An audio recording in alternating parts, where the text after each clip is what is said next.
सावित्री देवी जिस शख्स को देखकर चौंकी वो और कोई नहीं, बिल्कुल नकुल था।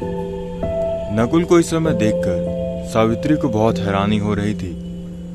आखिर वो वहां क्या कर रहा था? ये सवाल उनके मन में उथल पुथल मचा रहा था। वही उन्हें जबरदस्ती खुशी भी हुई कि उनका बेटा सही सलामत है। उनके दिल पर से दुख की भारी सीला हट गई और वे खुशी से खिल उठी।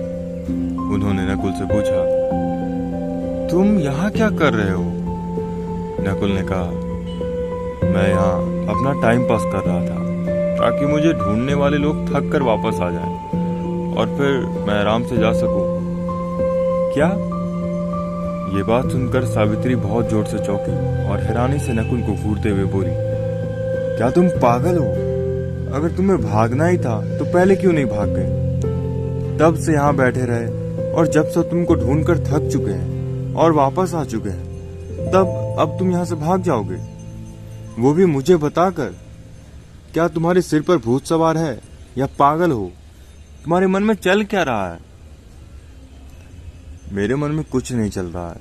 मैं आपको बताकर जाना चाहता हूँ ताकि बाद में आप रो रो कर परेशान ना हो।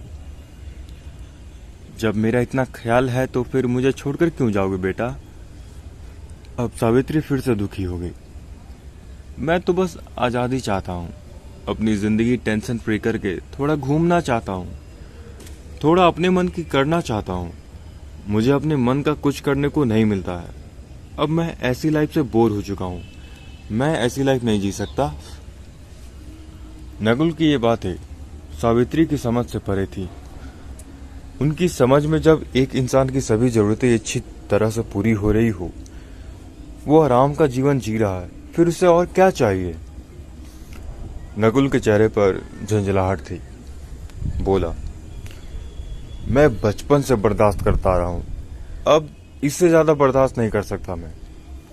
डैडी को अब जो भी हुकूमत करनी है वो वेदांश पर करे और उनकी प्यारी आहाना, भला उस पर वो अपना रुबाव क्यों नहीं दिखाएंगे? वे तो उनके चहेते हैं, एक मैं ही बलि का बकरा हूं। ऐसी बात नहीं है बेटे, ऐसा ही है मम्मी। आप पूछना चाहती हो कि मैं अब क्यों जाऊंगा, तो मैं निश्चिंत होकर जाऊंगा। अब मुझे यहाँ कोई नहीं ढूंढेगा, क्योंकि जहां तहां मुझे ढूंढना था वहां से वे मुझे ढूंढ चुके हैं। ऐसा कहते कहते नकुल के चेहरे पर मुस्कान उभर आई। सावित्री की आंखों में आंसू भर गए। आगे बढ़कर उन्होंने नकुल के गले लगा लिया और बोली, मेरे बच्चे ऐसा नहीं करते। तुम्हें अपनी माँ की चिंता नहीं? क्या मैं तुम्हारी कुछ नहीं लगती? मम्मी, आप सब कुछ लगती हो, लेकिन मैं आपसे दूर नहीं जा रहा। मेरी बात को समझो, आप मेरी हेल्प करो। मैं खुश रहूंगा और लौट भी आऊंगा। मैं फिर नॉर्मल जिंदगी जी सकूंगा। मम्मी, मैं डिप्रेशन में जा रहा हूँ, चाह कर भी पीछे नहीं हट पा रहा। मुझे जाने दो मम्मी, वरना मैं ऐसे ही घुटन भरी जिंदगी जीने से अच्छी अपनी जिंदगी खत्म कर लूंगा। सावित्री देवी ने थप्पड़ मारकर नकुल के मुंह पर हाथ रख दिया और कहा, ऐसी बातें दोबारा मत कहना बेटा। तुम सही सलामत से रहो और खुश रहो, यही मेरी इच्छा है। तुम्हारी शादी देखने का अरमान था, तुम्हारे सर पर सेहरा सजा हुआ देखना चाहती थी मैं, तभी तो इतनी जिद कर रही थी तुमसे। मुझे नहीं पता था कि तुम्हारा मन में क्या चल रहा है, लेकिन अब मेरी आंखों में आंसू नहीं है। जाओ, तुम जहां जाना चाहते हो वहां जाओ, लेकिन मुझे बराबर अपनी खबर देते रहना। और हाँ, अपना ख्याल रखना।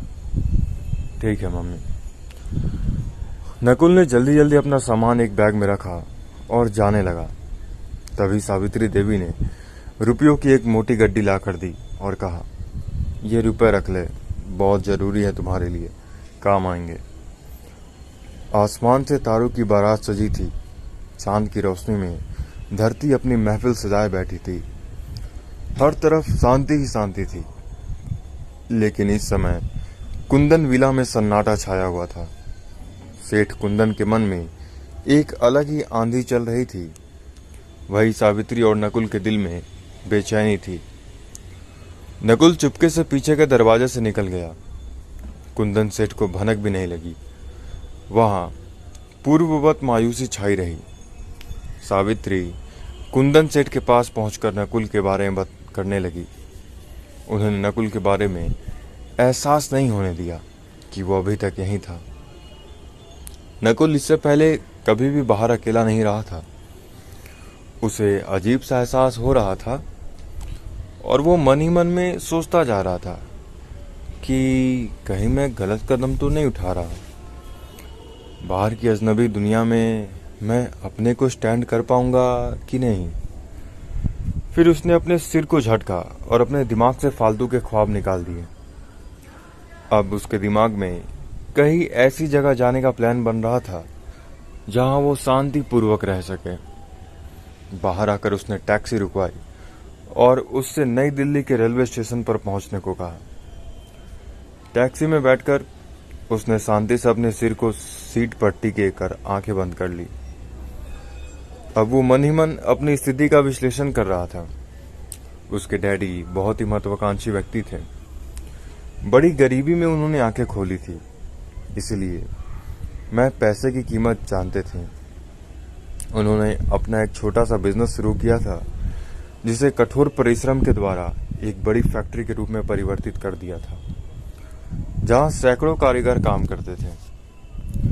लेकिन पैसों की कीमत हद से ज्यादा मानने के कारण वे एक हद तक कंजूस बन गए थे, जिससे वे अपने घर के खर्चों पर भी लगाम लगा दिया करते थे। नकुल उनका बड़ा बेटा था। उससे छोटे वेदांश और आहाना थे। वेदांश और आहाना थाली के बैंगन की तरह थे, जो डैडी के सामने उनके आज्ञाकारी बने रहते थे, लेकिन पीछे मम्मी से जिद करके अपनी सारी जरूरतें पूरी करवा लिया करते थे। इसके विपरीत नकुल की अपने उसूल थे। ना तो वो झूठ बोलता था और ना ही एक्टिंग बाजी करके अपना उल्लू सीधा करता था। जो उसके मन में होता वो साफ साफ बोल देता। इसका उसे नुकसान भी होता। उसके इन आदर्शों को कोई समझने वाला ही नहीं था। उल्टे इसके कारण वो बेवकूफ बन जाया करता था। उसके मन में एक नहीं सैकड़ों घटनाएं ऐसी थी जिनके कारण वो जलील हुआ और उसकी पिटाई भी हुई। उसका मन कड़वाहट से भर गया। ये उसी के साथ क्यों होता था? शायद उसका नेचर ही ऐसा था। साहब, स्टेशन आ गया। ड्राइवर की आवाज पर वो चौंका और अपने ख्यालों से बाहर आ गया। अपना बैग लेकर वो टैक्सी से उतरा, ड्राइवर को किराया दिया और स्टेशन की तरफ चल दिया। अब उसने सोचा कि जाना कहाँ है, और ये भी निश्चित नहीं हुआ था कि कहाँ जाना है। बहुत ज्यादा रात होने के कारण चारों तरफ सन्नाटा ही था। आती जाती गाड़ियों के हॉर्न सन्नाटे को चीरते चले जाते। बेध्यानी में चलते चलते उसे महसूस हुआ कि कोई उसके पीछे पीछे लगातार चल रहा है। कपड़ों की सरसराहट और सेंट की खुशबू से, चूड़ियों की हल्की खनखनाहट से उसे महसूस हुआ कि ये कोई लड़की है। अचानक उसने पीछे मुड़कर देखा और वो उसको ताकता ही रह गया। अब कौन थी वो, कैसी थी जो नकुल उसे ताकता ही रह गया? अब ये जानने के लिए हमारे साथ बने रहिए नेक्स्ट पार्ट में। धन्यवाद।